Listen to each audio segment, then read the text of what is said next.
Mardi 12 janvier, 4h53 dans l'après-midi.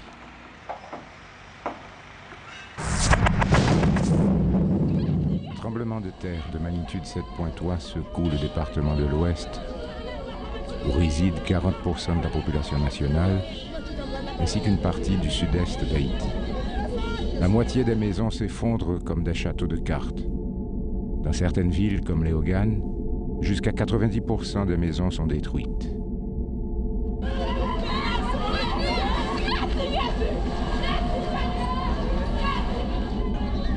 À Port-au-Prince, le principal symbole du pouvoir, objet de la convoitise de tous les Haïtiens au-dessus de 30 ans, dit-on,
Rencontré avec un frère boss à quelqu'un, capable d'apprendre moi que maman, papa, on ma tante moi, frère, on l'autre ma tante moi, deux ma tante moi à 9e, en bas des coms, puis maman, papa avec l'autre ma tante moi, yo fait voyage là pour l'éternité.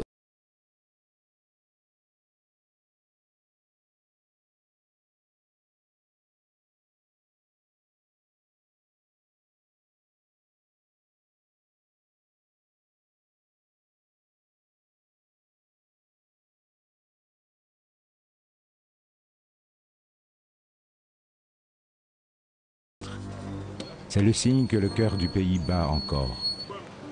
C'est l'organisateur collectif. Elle maintient le contact avec la population et le monde extérieur.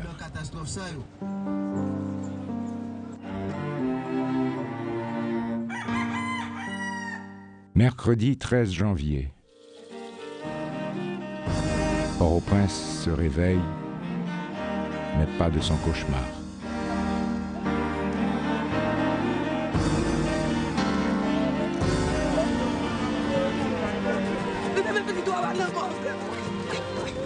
C'est un climat de fin du monde.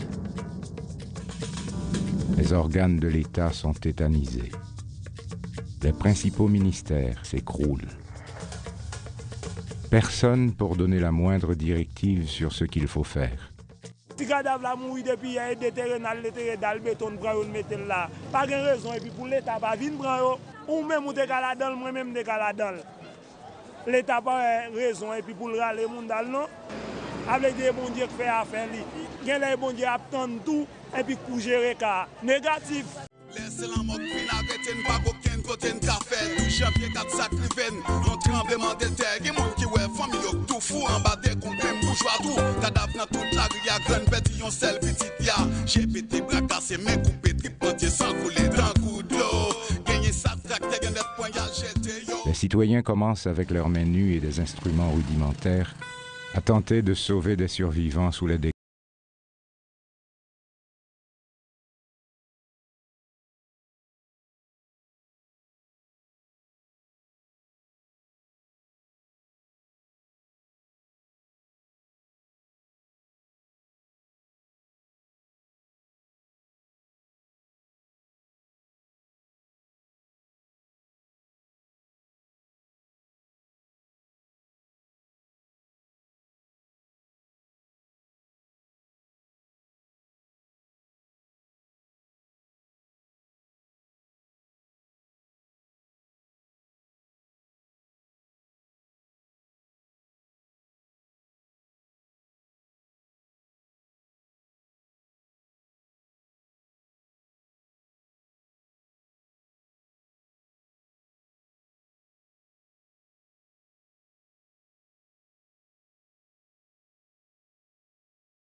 Le 14 janvier. L'aide internationale arrive massivement à l'aéroport, lui-même endommagé, et par la frontière haïtiano-dominicaine. Les acteurs se bousculent sur le terrain et se disputent les premiers rôles.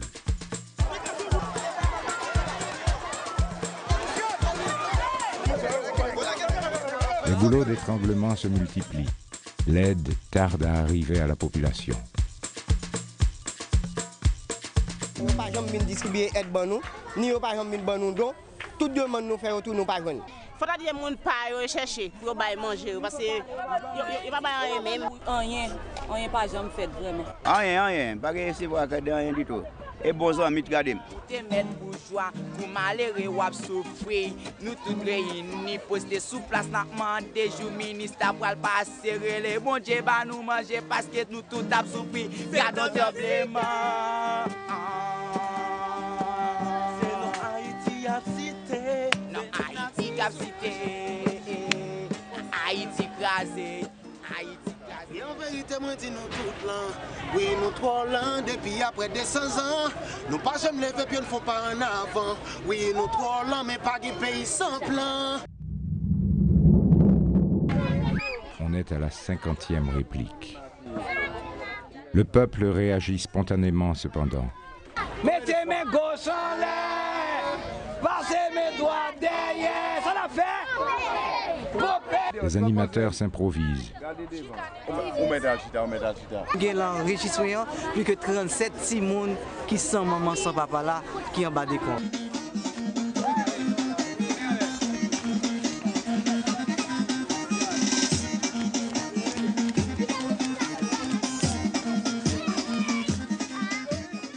Des femmes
32 avec 10 000 habitants et 50% ont péri pendant le tremblement de terre. Combien d'habitants a le Cap Haïtien actuellement? 200 000. Si c'est 50%, ça fera 100 000 morts.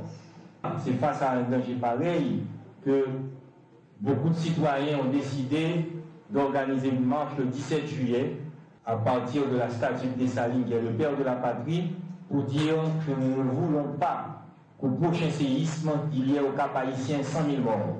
Et à Port-au-Prince, 1 million.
Découper territoire en 3 types de zones. Donc c'est à partir de zonage ça qu'on est là pour nous penser dans zone côté que risque là très élevé pour nous construire des villes antisismiques. Port-au-Prince c'était un chaos, tout le monde le savait, c'est un modèle de chaos urbain dans le monde. Sans être cynique, le tremblement de terre est une opportunité historique de reconstruire Haïti, pas seulement Port-au-Prince mais Haïti. Le risque est majeur et j'en vois au moins 2, c'est celui de l'assistance humanitaire qui va durer. C'est-à-dire, il faut absolument éviter d'avoir des camps de réfugiés en province ou à Port-au-Prince qui seront encore là dans 10 ans. Or, c'est un scénario qui est tout à fait possible. Deuxièmement, c'est l'économie clandestine, bien entendu. C'est-à-dire que le fait de, si on n'arrive pas à reconstruire un état de droit, c'est l'ensemble de l'économie clandestine qui va prospérer. Et ça amène à un des problèmes clés, à mon sens, d'Haïti, c'est le départ des élites. Tous les gens veulent partir. Et si cette reconstruction est un échec, ce sera encore pire. Donc on risque, dans le scénario, j'allais dire, catastrophique, c'est la Somalie des Caraïbes. Ça veut dire une île sous perfusion humanitaire, un État qui n'a plus de recettes parce que ni l'économie clandestine, ni les réfugiés ne produisent de la valeur ajoutée, ne produisent de la fiscalité. Auquel cas, on est parti pour une période assez longue.